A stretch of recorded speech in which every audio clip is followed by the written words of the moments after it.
Let's take a couple of minutes and talk about the mechanisms of drug resistance. There are several different ways that an organism can develop resistance. For one, there's drug inactivation. An example of that are penicillinases. There are some microorganisms that produce an enzyme, penicillinase, which breaks down penicillin before it can do them harm. Another example is by decreasing permeability to the drug or increasing elimination of the drug from the cell. In our own bodies, we do similar things. We process drugs more readily. We develop enzymes for them over time. Prime example is alcohol. A person who has been exposed to alcohol repeatedly will develop a certain resistance to it and develop enzymes which will help break it down. Change in metabolic patterns. Microorganism may simply alter the way that it processes materials in its environment.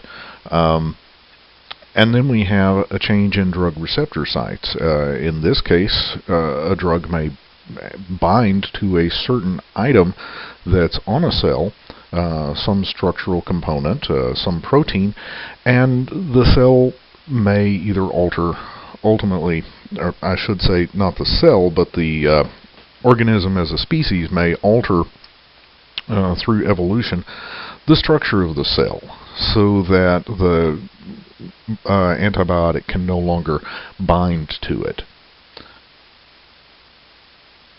Now, the selection of drug resistance is actually a very good example of evolution in action. What we have is a population of organisms, and in any population there are going to be some organisms that can withstand the presence of something better than others. And what happens is that we expose the microorganisms to this antibiotic and we kill off the weak ones. But if we don't continue taking the antibiotic through the full course, what can happen is that the strong ones that have survived can rebound back. We see this a lot. People will be given a course of antibiotics that's supposed to last 7 or 10 days, and instead, after the third day, when they start feeling better, they stop taking the antibiotic. And really what they've done is they've just killed off large numbers of weak organisms. And now they have stronger organisms that are capable of fighting off the antibiotic that they used earlier.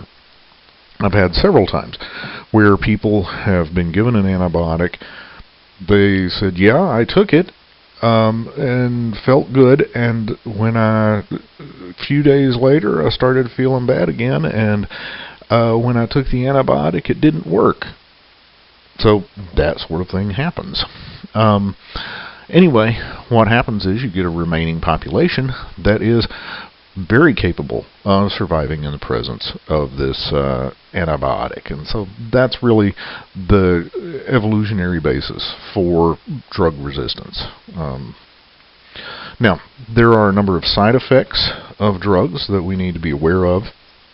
Some drugs have toxicity to organs. We talked about the bilateral vestibuloplasty that occurs. We talked about nephrotoxicity that can occur. There are any of a number of things that can cause problems.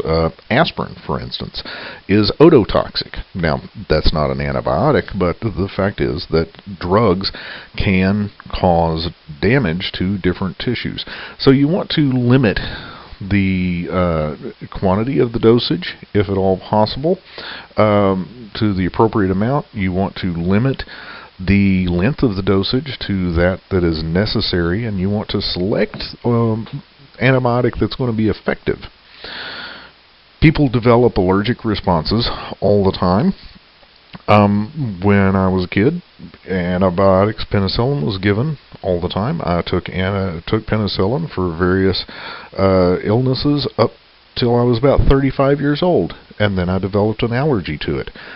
The more that you are exposed to a substance over time, the more likely you are to develop an allergic response.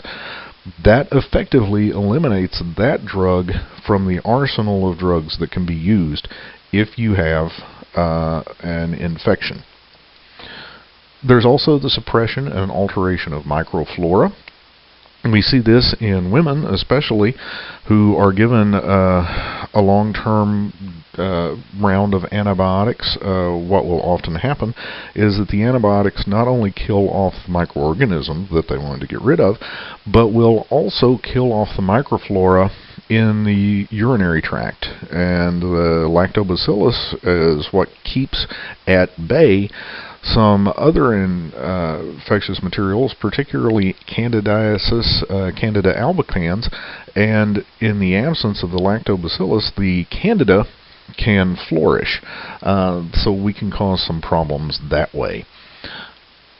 Of course, we've already spoken about the impact that can occur with some drugs which can actually stain tissues. So here is another example of tetracycline staining in this person's teeth.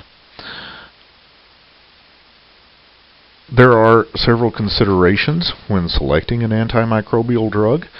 First off, the nature of the microbe causing the infection. We need to be sure that we are giving the appropriate antibiotic or antiviral or antiprotozoal to take care of an infection. One of the things that happens quite often is that physicians will prescribe an antibiotic just to pacify their patient, when the patient may have a virus, and a virus does not respond to an antibiotic. This is another thing that has contributed to drug-resistant strains. We've got to look at the degree of the microbe sensitivity to various drugs. Now, if we give an antibiotic that is effective against a gram-negative but not effective against a gram-positive, and we have a gram-positive infection, we are not really effectively treating this situation. Overall medical condition of the patient is also important. If the patient is medically compromised in such a way that they cannot handle the side effects of the antibiotic or anti-malarial or whatever is being given to them, then we have to find an alternative treatment. For instance, someone who has an allergy, such as an allergy to penicillin, we cannot give penicillin to. We have to give them something else, like erythromycin. Now, a couple of things that come into play when we're looking at antibiotics or antifungals or antivirals. There are a couple of terms here that you should know. One is minimum inhibitory concentration, or MIC. And this is the smallest concentration of a drug that will inhibit growth of the organism. So we would like that quantity to be relatively low. The lower that quantity, the better it is. Therapeutic index. That is the ratio of the dose of the drug that is toxic to humans as compared to its minimum effective dose. So we want a very small minimum effective dose and a very large dose before it becomes toxic to the human. We want a really big spread there. So we would like a high therapeutic index. Another term is LD50. And that is what dose will kill 50% of the population of people who take the medication, not the population of microorganisms. We're not looking at what can kill half of the microbes, but what would kill half of the people if they were to take that. And so LD50, we want that dose to be very high too. We don't want there to be a small range between the minimal therapeutic dose and the LD50. Then we are sitting in a situation where we can cause more harm to the patient with the treatment, perhaps, than letting the disease go. And with all of that, we now have covered the materials in Chapter 11, Part 2. There's a lot of material here. This is a lot of just learning medications and learning what they do. I want you to know the general classes of medications, the actions within those classes, examples of those, and the appropriate drugs for certain diseases that we've mentioned, such as isoniazid and rifampin being appropriate medications for tuberculosis. Now, beyond that, you just need to go through, reread the material in your textbook, and basically make yourself some good note cards. And I hope that this material has helped. Thank you much.